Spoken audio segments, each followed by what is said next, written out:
just received news of a cancer diagnosis, and those first few days, they just want to lay in bed, you know? And maybe you're the person that says, Let's go to lunch. have you called your doctor? Or let's go to lunch. Let's get out of the house. And the way I read this is when they do go to that lunch or they do call that doctor, it's the humility piece. It's not like, oh well, it's all because of me that this happened, but you had a part to play. You know, and that's kind of why we're doing this to some degree. That's how I understand it. So that's a good point, Tony. Thank you. A ministering person allows others to make decisions and supports them through the decision-making process. Even if that's not the decision we'd make. That is correct. That's correct. Particularly when someone decides that they will not take treatment. The cancer is Come to very that personal. decision. Do what? Having cancer, you gotta make a lot of decisions, and, you know, that's a personal decision, and one might do one thing, one might do the other. Like Nancy said, one might decide not to take treatment, or go here rather than going there, and that's such a personal decision. You may not agree with it, but you have to support them on that. Yeah. Exactly. Next. A ministering person accepts that solutions are best arrived at by the person being served. Kind of related. My little teacher's note says that this is saying that the people being served are more qualified than we are to judge or make decisions about their lives. It's a good point. Ministering person is able to recognize that one cannot put an end to the psychological pain and suffering of others, but can be a witness to it and give voice to that suffering. What does that mean? Well, I underlined be a witness twice. Mhm. You have been. Because that validates people, that gives them importance. If you just are there, listen. Yeah, And stay there. you can't be And don't run dismissive. away. Yeah, you can't be dismissive. Yeah, well, and you can't be afraid. Well, me being me, I see those words, be a witness, give voice. I think, you know, I can only do so much, but I know where to petition the one who can do much. I think it, they left out, I think the physiological pain as well as psychological pain Mhm. should have been in there as well. I mean, somebody's in pain, I mean, what are you gonna do for them? I mean, you know, talk to them, tell them to take deep breaths, you know, and, but you have two types of pain in this, and I think they left that one out. Of course, I didn't write the book, of course, but I think you can recognize that, like we said earlier, somebody that's in pain may not be the person they normally are. And there's only so much you can do, humility again. But I think just listen again and give voice to the fact, I hear you. I'm gonna say last night, I was in a lot of pain with my kidneys done, and my husband was so sweet to leave me alone, because, you know, it hurts, and you can't do anything, there's nothing that's gonna make that better. But in a little bit, he said, can I just get you anything? I was like, water, just give me water. So he brought me water, and he was holding it, you know, just because he knew I just felt horrible, but that was comforting. He left me alone, but then he came and checked. It was very pleasant, you know, so, you know, I can just understand that pain, being in pain. It's hard to say, know what to say to people that are in pain. I think a lot of people have to. A ministering person is able to accept others the way they are and make no attempt to fashion them into different people. It's so easy to be critical. So easy to tell somebody what they should do or shouldn't It's do. like, oh Lordy, why does it need just. Whatever. That's true. A ministering person is able to encourage others to delineate their own values, goals, and personal views. I think that's just listening and encouraging them to discover whatever avenues they want to pursue. I think the word goal is pretty important there, though. I mean, you know, somebody who is in this journey, I mean, what's your goal? Well, I want to live. You know? Well, then, let's do everything. Let's be in this fight together then. And if you can find out if they do have a goal, I mean, that, I would think that would be important for you, I mean, to be able to minister in them completely, is 'Cause to y'all find out both if they working do have a towards goal, it. right? Because if they don't, then maybe you need to try to, not overbearingly, but just say, have you set any goals? What are those goals? If you haven't, Let's talk about it. you know, do you wanna talk about any goals? Well, that would go to that second bullet, raise questions for reflection. Mm, Mhm. I like that. And at the heart of a call to minister is a personal encounter between an individual and God, leading to an unfolding story of service.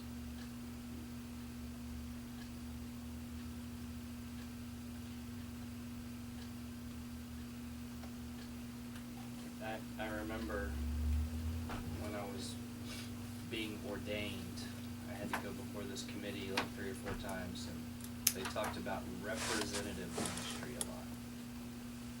That as a pastor, preacher type, you represent God to the people and the people to God.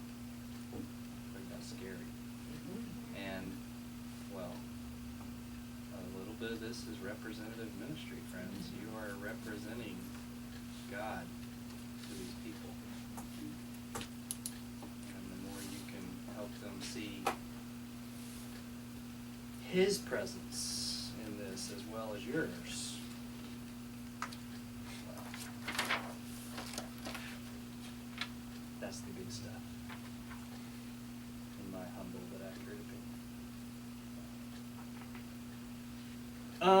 Okay, we kinda gotta move a little quickly. I'll let y'all sort of, if you haven't already, sort of look over those next two, because I wanna get to this section that's got the numbers here. If you haven't done it yet, I'm gonna give you just a couple of minutes. You can see the instructions, but on a scale of 1 to 10, 1 being least effective, 10 being most effective, rate your ministering effectiveness for each of these points. Remember, these are your thoughts of how you have done in the past, before this training. Feel free to be completely honest, as you are not going to be asked to specifically share these points. Sorry, if I was like a classroom teacher, I would have given you all those folders to hide your work or whatever. Just take a second.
So as you kind of look at your numbers, not so much the specific numbers, but in just thinking through those questions,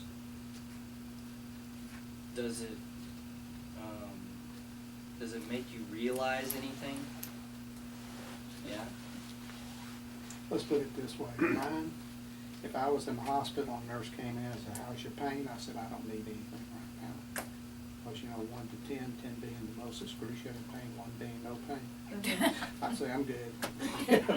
I wouldn't need no pain medication. I think one of the reasons I'm in here is because I can move the number. I'm glad to see this, and hopefully I can move the number to the positive side. That's a good way to put it. That's the point, really. I didn't It really is. like that. Is there any areas that you did not score a 10? I didn't score a 10. I didn't find any areas I I did didn't score either. in. I kind of felt like, well, I kind of weeded that. Yeah, I laughed at that one. I laughed at that one because I thought, Wow. 10? Not even close. Hmm. Well, and I ironically, maybe, I scored myself kind of low on that one about offering advice that is scripturally sound, easy to understand, and meaningful. Well, okay, I could probably handle to some degree the scripturally sound part, but I got hung up on that offering advice piece because I'm going into this trying not to do a ton of that, to support them and maybe, how did they phrase it, to raise questions for reflection, things like that. But, I suppose the relationship deepens, time and place, if I get inspired something, maybe, but for the most part, I'm going to try to watch that.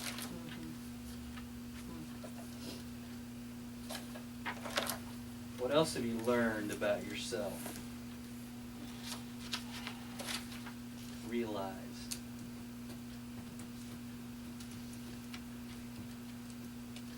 Or maybe it reinforced what you already knew. I don't know. I think it's hard for fixers because we tend to want to fix it.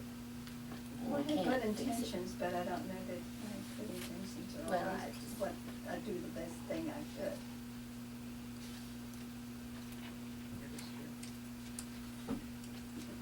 I'm not ready to go jump into a relationship with a stranger in the cancer ward, I'll tell you that.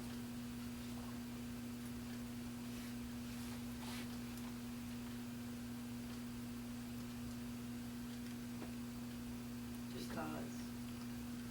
I'm just not. I'm questioning, whether I'm really called to this or not. To be honest with you.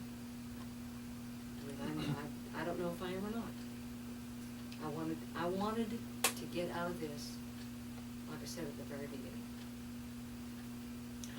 To help somebody, to be, I guess, attentive to their needs without saying the wrong thing and hurting someone or harming someone in some way, but being a listening ear. And, hold their hand and shed tears with them when they shed tears. But I don't know, like I say, I'm not ready to go jump in there and gun ho. I don't know if I'm called for this at all. Don't you kind of do a little of that already with the ministry team? Care. The care, the ministry. care Sure. ministry But, team? again, that's, this, the way I'm reading it, maybe I'm reading it wrong, it's like, now, go to the hospital and hook up with somebody, go great guns and all this kind of Well, stuff. I think. The people that we minister to in the care We team know. are people we know. And we are meeting needs as best we can, but we already have an established relationship with them. Well, I mean, the whole previous lesson, the do's and don'ts, was understanding needs, Right. recognizing needs, and my big takeaway from that was you're not gonna get to that without getting to know people on a deep level first. it's been interesting throughout this whole little journey. It hadn't come up a lot, but a little bit. Well, what's going to be the fruit of this? What's it going to look like when we're done? And I've told a couple of people, I don't know if I've said it out loud here, that I'm kind of doing this with you. I don't know that maybe that's in chapter 8, but there's a line in here. The pattern for walking this out is simple. Psalms 29. Complete the training, find those in need, and do what God puts in your heart to do. So that's going to be what we do. I mean, there may be more to it when we get further along, but I don't think we're going to go canvas hospital wards with this. I think we're going to have a deeper appreciation, understanding, awareness, ability to offer compassion and hope with the people God sends our way. That's what I think. I had mentioned before, I'm a Reach to Recovery volunteer, and we used to go out and do a lot of home visits to women, and not so many visits anymore, but we do a lot of not a lot, but some phone calls, and you're given a brief bit of information, and it's a woman who's either had a mastectomy or gonna have a mastectomy, and they usually just wanna talk. And I don't know them at all, but I know what they're going through, and I can empathize with them, and so you can develop a relationship over the phone, and sometimes there's one little lady that we talked weekly for 5 or 6 weeks, just because I gave her my phone number and she could call me if she had questions, and we're supposed to just answer their questions. We can't give medical advice. We don't bring up religion unless they do, but almost every person I talked to brought up religion and faith. And I agreed with them that I had faith too. And so it was, but it was a stranger. We did have a connection because of the breast cancer, but you can talk to a stranger. You can. And I know you can, Nancy. Do you find that when you're talking to them, have you found that they kind of open up to you? Mm-hmm. They usually just want somebody, they want to voice See, I their would fears. get the person that don't want to talk. Well, but they've reached out. Now, I will say these people reached out to the American Cancer Society and gave them information and said, would you have a Reach to Recovery volunteer call me? So they've reached out and they want to talk. They want to, or they want to ask, what was it like did you lose your hair? Yes, I did. Well, what was it like? Where do you find a wig? Did you get sick from chemo? Well, yes, I did. And then we talk about, and I always had to be very careful to say, but it varies from person to person. Your experience may not be the same as mine, but this is what I went through, and talk to your doctor. So. Yeah, I mean, I think, But that it's was gonna personal. continue to unfold, but I mean, halfway through, is it perfect? Well, probably not. There's only one gospel, but I think this is good stuff, really good stuff. The videos, the lessons, really thoughtful, for sure. And I just think you sacrificing this time every week and going through this and letting it mold you and think about it and all that, I just really feel like God's gonna honor that and use that in ways that we are not sure of yet, unfolding. So to wrap up this one, I think I'm supposed to sort of become Billy Graham and have a little bit of a come to Jesus time and altar call and really put it out there. But I do think that the importance of commitment, I get that. I get it. You know, they want committed people, and I want committed people. And I don't wanna do this unless we're all in, or you're all in. But as with anything, you know, as with anything, how God's speaking to you in terms of your role and your participation it's gonna have a little bit of ebb and flow. But I, you know, again, What do you think, maybe But I this get was it. the halfway mark, and it was like, if you feel like you don't wanna go on with it, or something? I don't know, I just got I mean, this it could feeling be they no were harm, gonna- no foul sort of Yeah. spot in the curriculum that, Yeah. and then in the material. I just think, I listened to that video, for instance, and he's talking about, you know, I heard him say a few things that we do already pretty well, you know? And so I think, even though some of this is, if anything, this is just giving it a sort of exhaustive feel, like it's a lot to be thinking about and considering, which is good. But it isn't like we're just, you know, jumping in like we've never done some of this before. We've done it, maybe we haven't sort of named it like they're naming it or been as intentional. So it's not like you're way over here and now I need you way over here. I mean, it's more like we're just sort of giving it form and substance. That's how I approach it. I see it anyway. So, you know, I do want you to pray about your commitment level and and where you're at about halfway through, but I sure hope everybody keeps coming.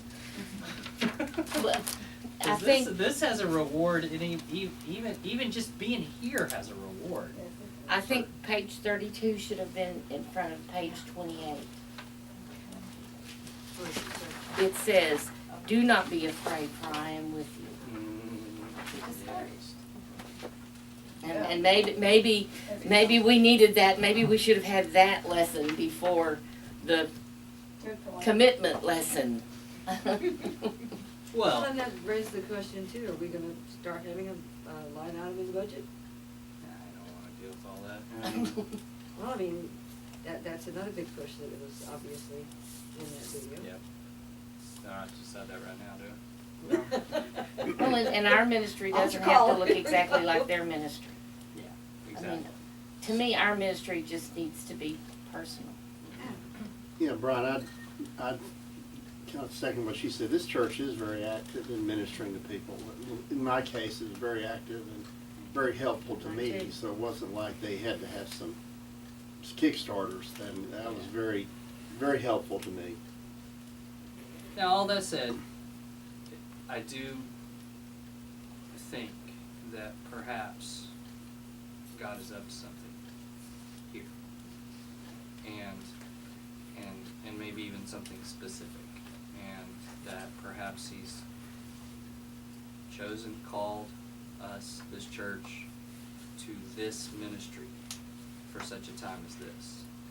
And so, you know, I don't wanna, even though so many pieces of this are already in motion in our wonderful congregation, I don't wanna discount the fact that He may be doing a new thing too. True. We're not brought up here for, but I know it's something that's in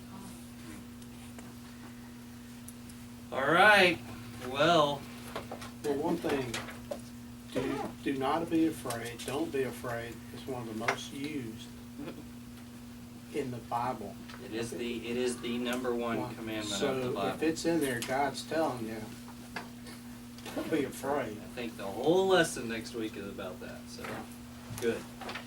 All right, let's pray, and we'll do those prayer points, maybe even more so this week. God, thank you for another really great session, great discussion, and I just thank you for the just incredible sense of humility and grace and love and compassion already on display. Goodness, the hearts in this room. I think all of us are wanting our hearts to be molded and softened, but from where I sit, you're already working on that, so I give you thanks and praise. Lord, certainly challenge and equip, and if it's your will, call us. Call us. And in so doing, help us to be obedient and faithful and listening enough to hear that call. God, help us to help each of us to prepare and embrace your heart and calling. Direct our learning and our steps. Enable each of us to grow into becoming a ministering person. Strengthen our resolve, but help us to cultivate tender hearts. In Christ's name, everyone said. Amen. Amen. Is there any late news on Brad Tobin or? I haven't heard today. You know, I was there yesterday. Where's the No, he's still in evangelical? hospital. Pardon? The evangelical? Brad is, Which one is Brad this? Tobin Which had group to is this? call them services. This is Here, the the care cancer ministry. ministry. There's a meeting in here at Hope of 6:30. Journey. Oh, there's Okay. another meeting at 6:30. Oh, okay. We're just. You're in the right place. You're in the right place. Okay. We're late. We're leaving. Man. we can come. Costa Rica. Costa Rica, See, Dave, you need to shrink.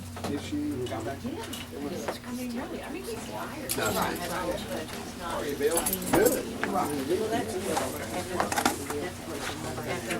I was late, but that was after this, but he was the That's last. right.